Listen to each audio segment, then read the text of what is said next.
Gracias. Ya, bueno, como les estaba comentando, vamos a seguir. Acá se visualiza la tabla de contenido. Ya les expliqué. Ya, empezando por lo que es primero la definición, vamos a tener en cuenta la siguiente. Me avisan, por favor, si se puede ver o si se deja de compartir en algún momento. Ya. Vamos a empezar primero con lo que es la definición, ¿no?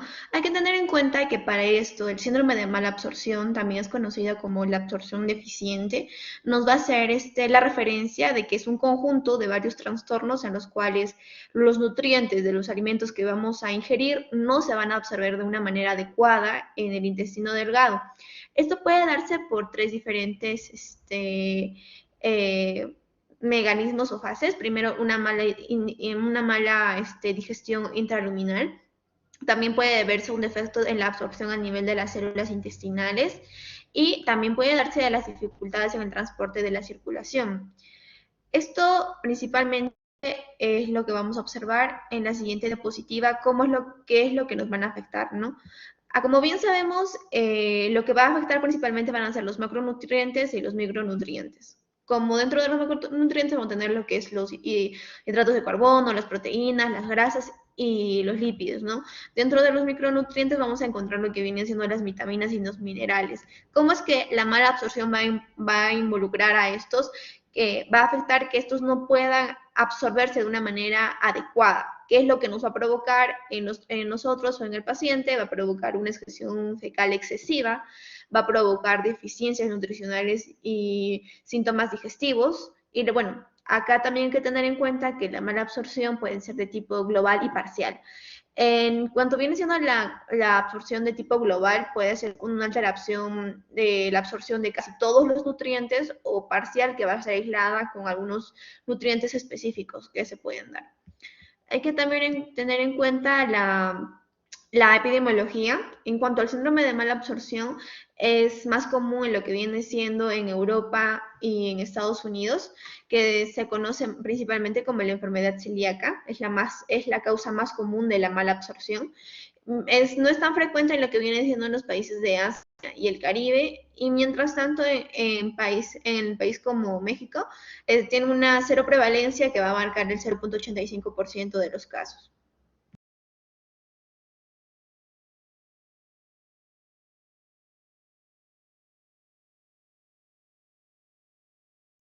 Sí, doctora, continuando con la exposición, tenemos que recordar que es diferente una mala digestión a una mala absorción, ya que fisiopatológicamente son procesos distintos y si nos referimos a la mala digestión, estamos hablando de que los nutrientes no han podido ser adecuadamente hidrolizados y rotos en factores orgánicos más pequeños para posteriormente ser absorbidos.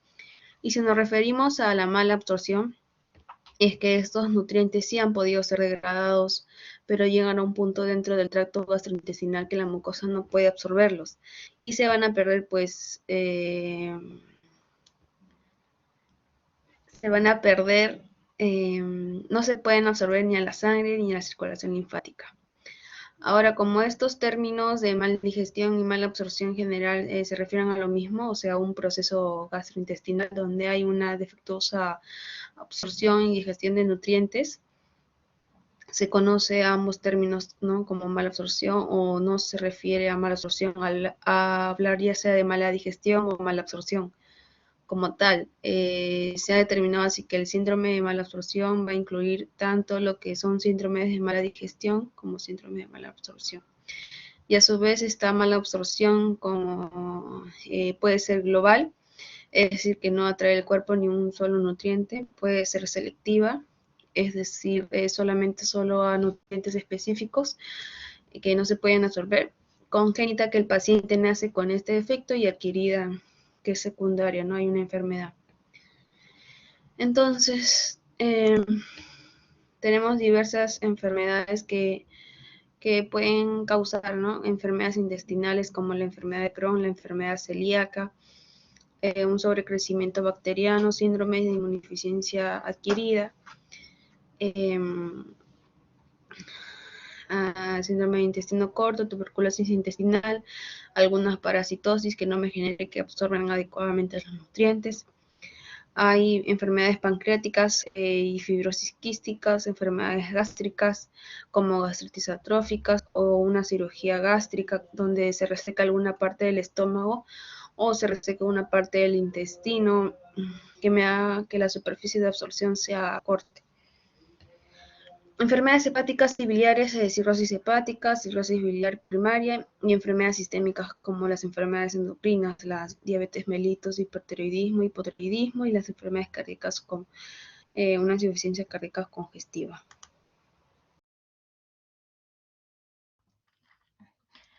Buenos días, doctora. Por favor, ¿podría ponerme como moderadora o como presentadora para poder pasar las diapositivas?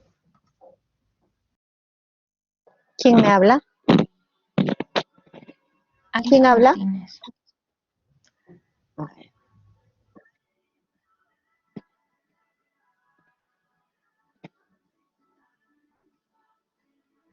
Listo, gracias, doctora. ¿Son 7 los que van a exponer? No, doctora, yo soy Alondra, pero no sé por qué me puso de presentadora. Ah, ya, entonces yo me he equivocado. Ya está. Continúa, señorita. Gracias, doctora. Bueno, la absorción se puede dividir en 3 fases para clasificar y estudiar la asimilación de los nutrientes y sus alteraciones. En primer lugar tenemos la fase luminal, también llamada hidrólisis. En esta, las grasas, la mayor parte de las grasas se encuentran en forma de triglicéridos y en el estómago bajo la acción de la lipasa gástrica. Bueno, se inicia la hidrólisis y al llegar al duodeno se estimula la liberación de la colecistoquinina y secretina que provoca la secreción de jugo pancreático y biliar a la luz duodenal.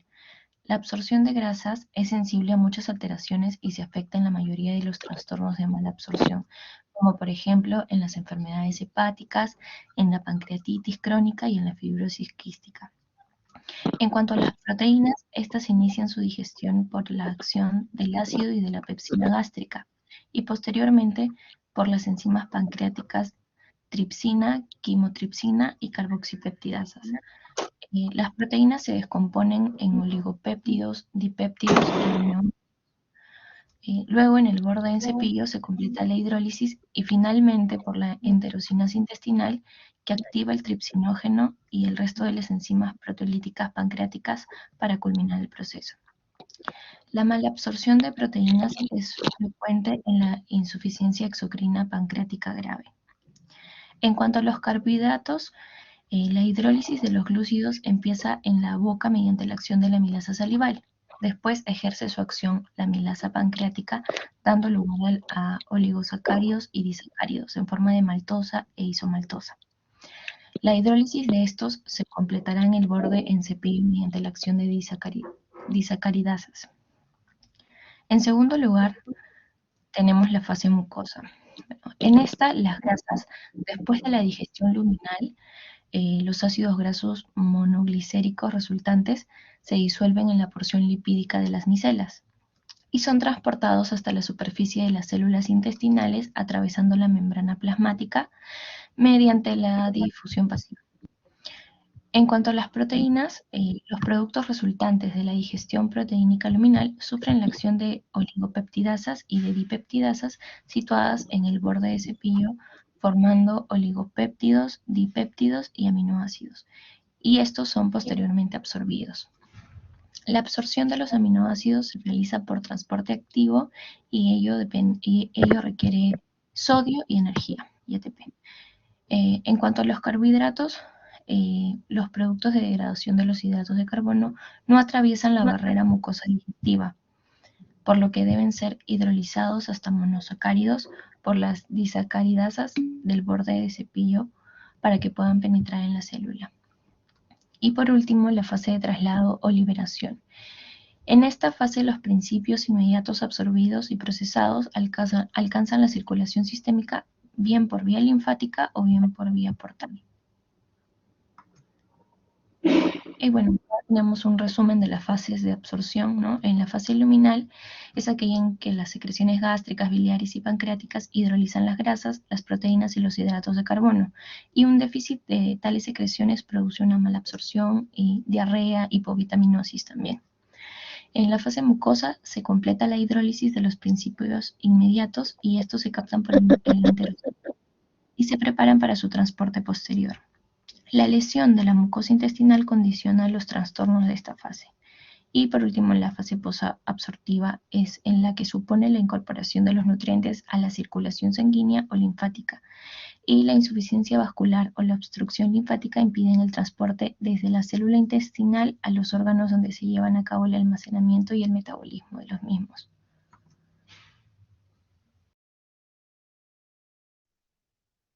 Continuando con la exposición, voy a hablar sobre las manifestaciones clínicas. Estas se van a dividir en dos grandes grupos: las manifestaciones intestinales y las extraintestinales.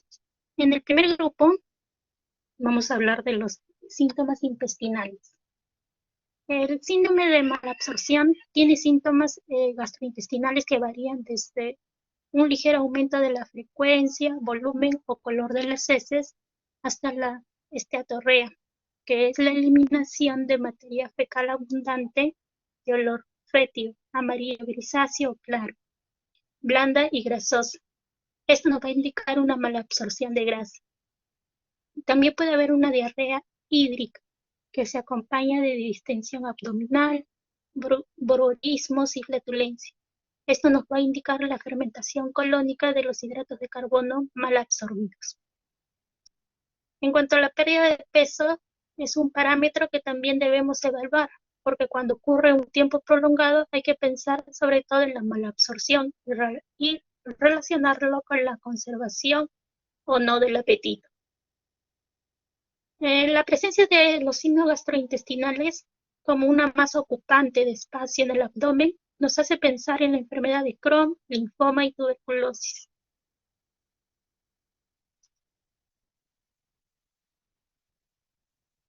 En los síntomas extraintestinales nos puede orientar a una entidad clínica. A nivel de la piel podemos ver la palidez, que probablemente es causada por una anemia severa, la grasa subcutánea reducida, y cuando se acompaña de déficit de vitamina K, debido a la mala absorción, vamos a ver las petequias y algunas ampollas. En los ojos se puede encontrar en pacientes con algún grado de conjuntivitis y puede haber epiescleritis asociada a la enfermedad de Crohn. En la enfermedad celíaca, sobre todo, se va a observar en el pelo que comienza a caerse. Esto se conoce como la alopecia. En la boca podemos encontrar a veces úlceras aftosas. Entonces, si tengo un síndrome de malabsorción con esteatorrea y diarrea hídrica, y además de estas úlceras aftosas, debo pensar en la enfermedad de Crohn y la sensibilidad al gluten. Respecto a la glositis, que se ve como una lengua roja, es debido al déficit de vitamina B12. También puede ser de hierro, de folatos y niacina. En cuanto a la quelosis angular, se va a ver un déficit de vitamina B12, de hierro y también de folatos. En la hipoplasia dental, esto es debido a la desensibilidad al gluten. Respecto a las manos, podemos encontrar los dedos en palillo de tambor, que también puede ser debido a la enfermedad de Crohn o un linfoma. Y a la colinoniquia debido al déficit de hierro.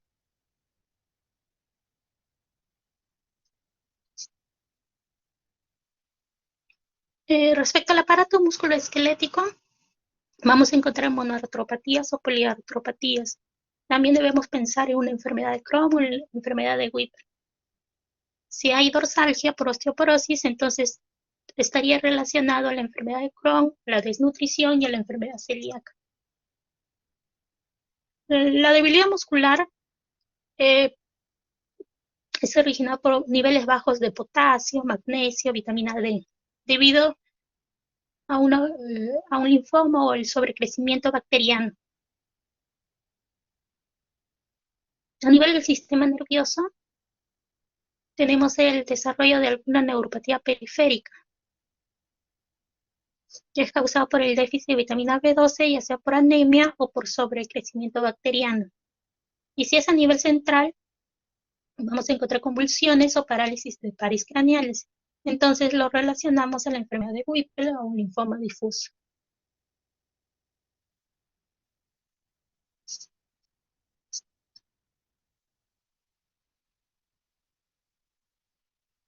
Aquí vamos a observar un cuadro donde hay algunos ejemplos sobre mala absorción de ciertos nutrientes y sus hallazgos clínicos que podemos encontrar.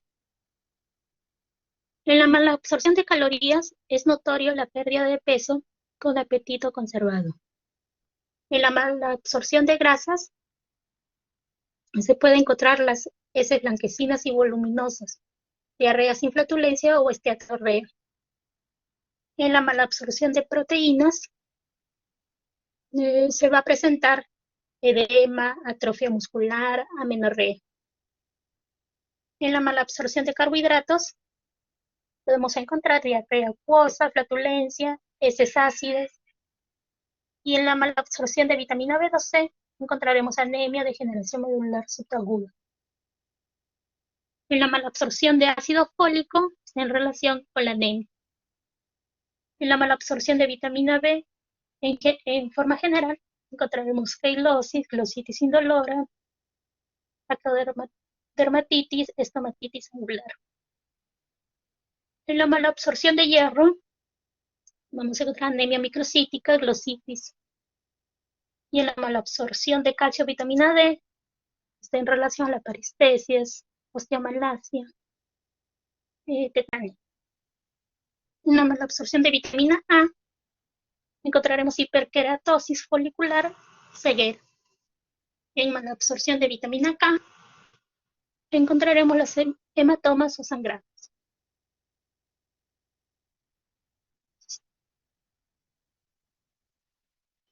Bueno, continuando con la exposición, ahora el diagnóstico. Como habían mencionado mis compañeras, ¿no? A nivel de diagnóstico vamos a ver de que va a ser recomendable solicitar una analítica completa con bioquímica, incluyendo así lípidos, minerales, vitaminas, proteínas de vida media corta e inmunoglobulinas, hemograma y hemostasia. Y bueno, lo que mencionaron que vendría a ser el déficit de determinados nutrientes, que esto nos va a poder orientar a la causa de la malabsorción. El déficit de esto puede darse, por ejemplo, podemos observarlo a niveles bajos de colesterol, triglicéridos, de repente junto a al tiempo de coagulación, que podría indicarnos una posible malabsorción aislada de lípidos, o también, por otro lado, ver un déficit de vitaminas hidrosolubles, ya sea deficiencia de B12, el ácido fólico, el calcio, hierro, que también nos estaría indicando una afectación difusa a nivel de la mucosa intestinal y bueno, así entre otros, ¿no? Sin embargo, también vamos a encontrar diferentes test específicos para evaluar así cada posible causa de esta enfermedad, la malabsorción. Sin embargo, es importante recordar de que la malabsorción de grasas vendría a ser el indicador más frecuente utilizado para determinar si existe una malabsorción a nivel global. Como podemos observar aquí al lado derecho una tabla, ¿no?, que nos presenta principales técnicas diagnósticas utilizadas en casos de malabsorción. Como había mencionado, a nivel de test de malabsorción de grasa tenemos el test de Van de Kamer, que vendría a identificar lo que es la grasa en heces, que más adelante lo voy a mencionar. El tinción de Sudán, también voy a mencionarlo, el estatoprito ácido, el NIRA, test de dialaurato de fluoresceína. Eso, más que todo, lo que voy a mencionar a nivel de acá va a ser el primero y el segundo, ¿no?, tinción de Sudán. Por otro lado tenemos el test de malabsorción de hidratos de carbono, en donde podemos tener lo que es curvas de glucemia, sobrecarga de hidrógeno de carbono, test del xilosa, que también lo voy a mencionar, el test de intolerancia a la lactosa, el test de aliento, que son los gases expirados, y otros. A nivel de test de malabsorción de proteínas, tenemos la cuantificación del nitrógeno fecal, test de aclaramiento de alfa-1 antitripsina y la utilidad de citrulina y arginina plasmática. El estudio de malabsorción de vitamina B12, tenemos el test de Chilling, que más que todo va a medirnos la eficiencia de esta vitamina. La determinación sérica de la B12 también. Y por último, un estudio de la malabsorción de sales biliares, con la cuantificación en heces de sales biliares, y el CICAT. Entonces ahora un poco acerca de estos test ya mencionados. A nivel de grasas, como había mencionado, tenemos al test de Van de Kamer. Este se va a considerar como el gold estándar para el diagnóstico de esteatorrea, que vendría a ser la grasa en heces, y va a ser cuantificable. Va a cuantificar la excreción de lípidos en las heces en 3 muestras recogidas durante 24 horas, es decir, 72 horas en total. Su eliminación de más de 6 gramos de grasa en heces por día va a ser considerada como patológica, aunque los pacientes que presentan esteatorrea suelen tener más de 20 gramos al día. Va a ser importante recordar que va a tener algunos inconvenientes, ¿no? Como no estar disponible fácilmente, como ser un poco engorroso su obtención, ¿no? Tanto para los pacientes como para los técnicos. Por otra parte, las enfermedades del páncreas, del intestino delgado o de otras localizaciones que puede producir esteatorrea se pueden también diagnosticar con algunas otras técnicas. También es importante recordar de que los pacientes deben de consumir una dieta con 70 a 120 gramos de grasa al día, y se le debe instruir sobre todo evitar el consumo de sustitutos de grasa, ya que esto nos puede dar unos falsos negativos. Unos falsos positivos. Entonces, sin embargo, a pesar de lo ya mencionado, ¿no? Sus diferentes inconvenientes, este va a ser considerado como el gold estándar, ¿no? Muy utilizado. Por otro lado, tenemos la tinción con Sudan 3. Va a ser un test a comparación del anterior de tipo cualitativo, que si se realiza de manera adecuada puede detectar hasta el 9% de los pacientes con esteatorrea clínicamente significativa. Y esto se va a detectar debido a que va a teñir los lípidos de color rojo intenso, como pueden ver en la imagen. Sin embargo, su variabilidad en su realización e interpretación van a limitar una fiabilidad y su sensibilidad. Tenemos además lo que es el test de xilosa. Esta va a ser con relación a la malabsorción de los hidratos de carbono. Va a medir la capacidad de absorción del intestino delgado proximal, y se va a confirmar con una concentración sérica a nivel urinario menor de 20 miligramos por decilitro, indicando una malabsorción secundaria a patología de la mucosa intestinal. Como conocemos, la D-xilosa va a ser un monosacárido que va a ser normalmente absorbido fácilmente. Va a ser utilizado, como ya había mencionado, para medir la permeabilidad del intestino delgado proximal. Por último, el test de hidrógeno expirado. Una elevación del hidrógeno expirado tendría que ser mayor a 20 partes por millón. Esto lo que nos va a indicar va a ser la malabsorción intestinal del hidrato de carbono administrado o un posible sobrecrecimiento bacteriano en el intestino delgado. Como podemos ver en la imagen, los carbohidratos no absorbidos va a haber una fermentación por las bacterias gastrointestinales. Esto va a pasar de gases a sangre, va a llegar a nivel respiratorio y su salida de hidrógeno en el aire respirado se va a medir, ¿no? Ahí podemos ver esa pequeña imagen. Bueno, aquí también va a ser importante recalcar lo que es sus falsos negativos. Puede que el uso, por ejemplo, de antibióticos o también el uso de enemas y laxantes la realización de ejercicio intenso, físico o una hiperventilación durante la prueba podría alterar, ¿no? Por otro lado, tenemos al test sobre crecimiento bacteriano, que se puede medir, ¿no?, a través de un aspirado intestinal o un test de aliento. Test de función pancreática endocrina, que como vemos va a haber un test de secretina y colecistoquinina, excreción fecal de quimiotripsina o elastasa 1, tripsinógeno sérico, el mismo test de Van de Kammer, test de aliento o también a nivel imagenológico, una RM. Y por último, las técnicas de imágenes como endoscopia, el TAC, RM, ¿no? La CEPRE, cápsula endoscópica también, que más adelante igual voy a mencionar. Como podemos observar ahora sobre el sobrecrecimiento bacteriano, lo que menciona es que se puede realizar lo que es un cultivo de aspirado yeyunal. Esto sería considerado como el gold estándar, ¿no?, para el diagnóstico del sobrecrecimiento bacteriano. Se considera un diagnóstico cuando hay una presencia mayor de 105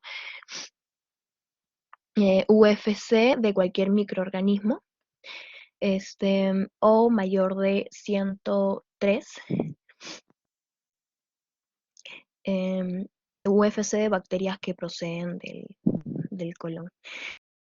Por último, también la prueba de aliento con hidrógeno y metano, y esto lo que va a medir va a ser su excreción de aire expirado en intervalos de tiempos hasta 3 o 5 horas, y se va a considerar diagnóstico en niveles basales mayor de 20 partes por millón.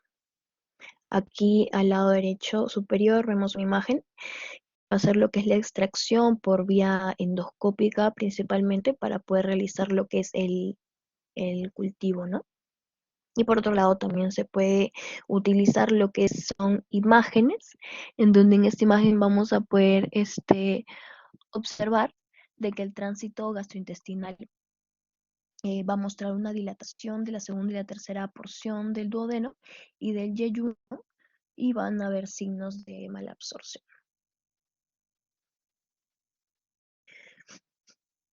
Por último, las exploraciones imaginológicas y la endoscopía. Esta primera, la endoscopía, va a ser nos va a dar el aspecto macroscópico de la mucosa y nos va a sugerir una posible malabsorción. Sin embargo, esta se va a confirmar con la biopsia. Esta biopsia se debe obtener más que todo 4 muestras de sitios diferentes distales a la ampolla de Vater, ¿no? Vamos a poder observar diferentes patologías, poder identificar diferentes causas, como por ejemplo en la enfermedad de Crohn va a ser característico un aspecto empedrado de mucosa duodenal, mientras que en una enfermedad celíaca de repente va a ser mucho más típico una disminución de pliegues de la mucosa y de un aspecto dentado, como podemos ver en la imagen en el lado derecho. Además, también podemos ver diferentes hallazgos como úlceras yeyunales que nos podrían sugerir de repente un linfoma o yeyunoileitis. Así, diferentes patologías que podríamos identificar mediante esta prueba confirmatoria que es la biopsia. Por otro lado, también tenemos el ATAC, la resonancia, la colangioresonancia y la ecografía, el CEPRE también. Estas van a ser las más utilizadas, ¿no? Y van a ser utilizadas para el diagnóstico, sobre todo en pancreatitis crónica y de repente una distinción de patologías tanto benignas como malignas. También van a haber estudios con bario. Es útil en su diagnóstico, sobre todo de divertículos y alteraciones anatómicas que pueden estar asociadas con el sobrecrecimiento bacteriano. Y por último, una cápsula endoscópica. Esta va a permitir la visualización de todo el intestino delgado de forma más detallada a comparación a la anterior. Como podemos observar al lado derecho, un pequeño cuadro que más o menos nos estaría indicando, ¿no?, cómo sería la aproximación diagnóstica de la malabsorción. Primero, lo que es la determinación cualitativa de la grasa en heces. Si en este caso es positivo, se va a tener que determinar cuantitativamente las grasas en heces de 72 horas, como ya anteriormente habíamos mencionado con el test de Van de Kammer. Si este es positivo, se va a hacer una serología para de repente detectar una enfermedad celíaca, una elastasa fecal o también pruebas de imágenes, ¿no? Tanto una endoscopia digestiva alta, la RM, la TAC, la colonoscopia. Si en el caso de que sea negativo, la determinación cualitativa de grasas de heces sea negativa, va a tener que entonces parar y realizarse una prueba específica en caso de una sospecha de mala absorción de algún nutriente en especial o una causa identificada en la historia clínica que se le ha realizado al paciente. Esto, si en el caso de determinación cuantitativa también vendría a salir negativo, se haría exactamente lo mismo. Eso sería todo por mi parte. Le doy el pase a mi compañera.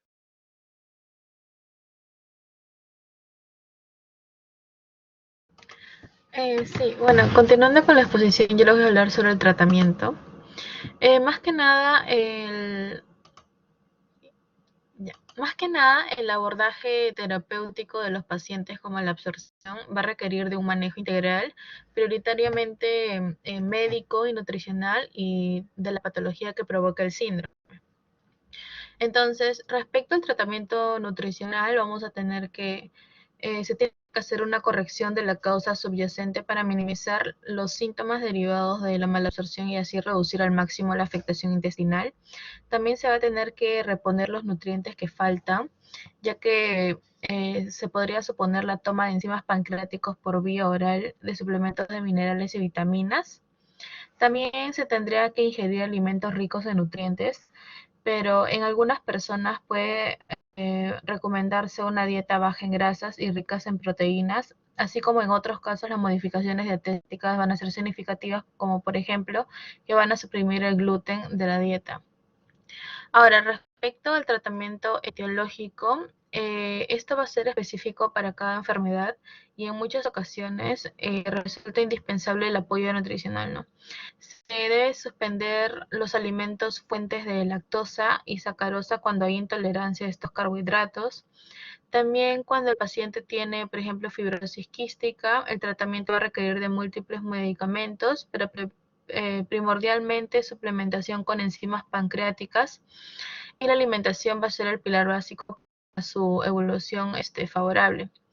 También si se encuentra sobrecrecimiento bacteriano, se puede tratar con metronidazol o con prebióticos. También en caso de las diarreas infecciosas y parasitarias se van a usar antibióticos y antiparasitarios respectivamente.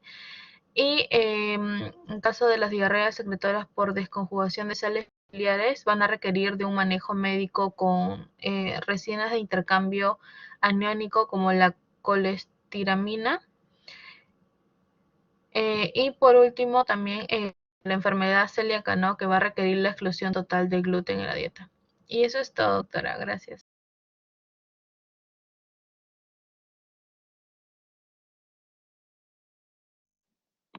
Muy bien, chicos, buena su exposición al punto. El síndrome de mala absorción comprende varias enfermedades, ¿no? Unas más frecuentes que otras, ¿no? Un ratito, perdón. Sí, bien.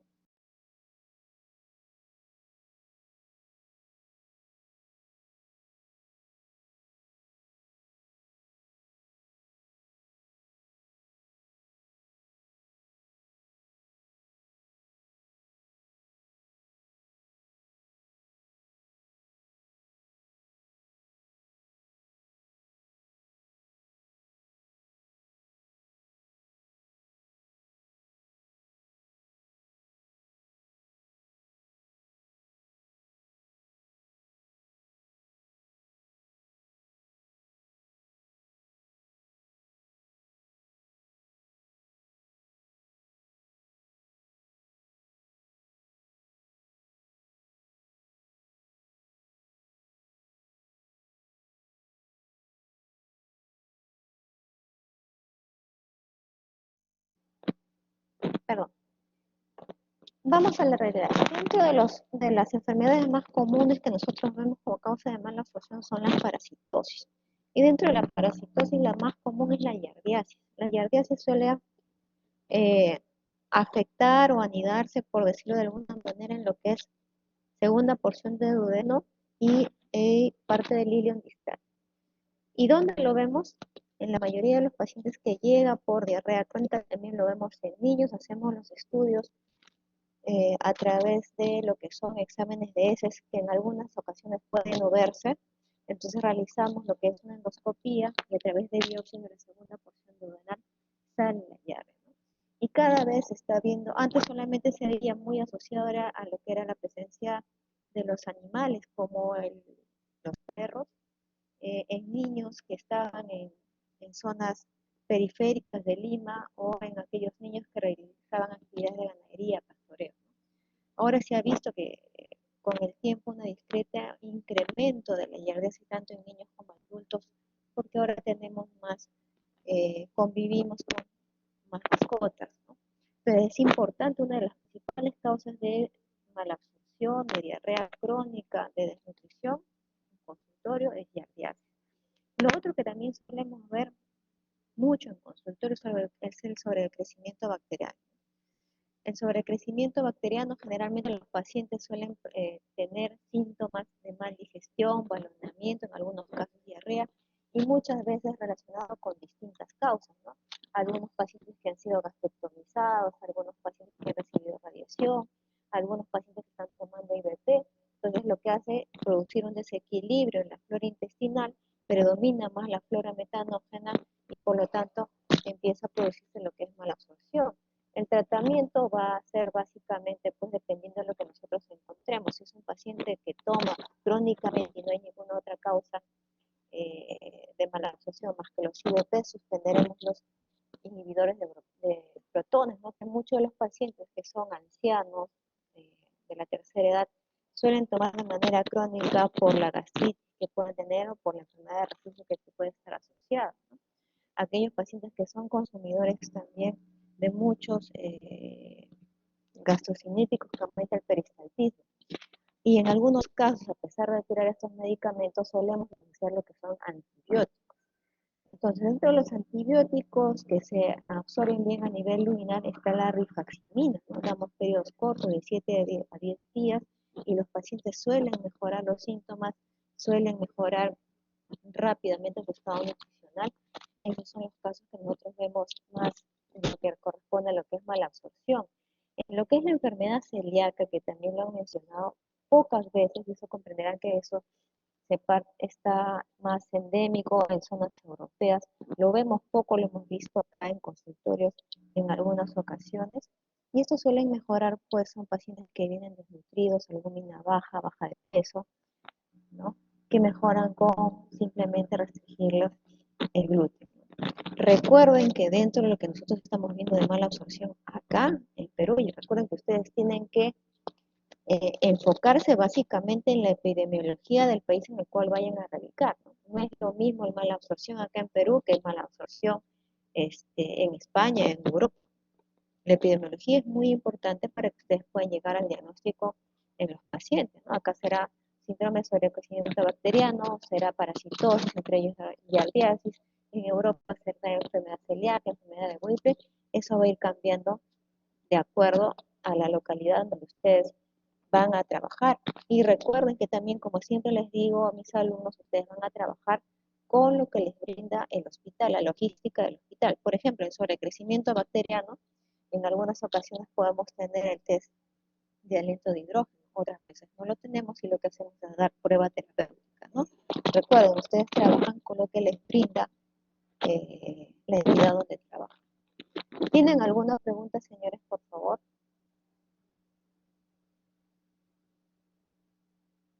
Digan sí, digan no. La amabilidad no se pierde por la virtualidad. No, doctora, todo bien.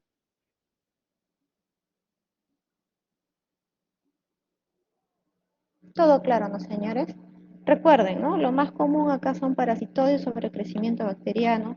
Nunca se olviden de eso. Otras causas, hay múltiples causas, la enfermedad celíaca, la enfermedad de Whipple, la ingesta en algunos casos también de algunos fármacos, como ya les he mencionado, los inhibidores de la bomba de protones, Los laxantes también pueden causar malabsorción por sobrecrecimiento bacteriano. Recuerden que basta en lo que es el sobrecrecimiento bacteriano el desequilibrio en la flora intestinal para que pueda producirse este síndrome, ¿no?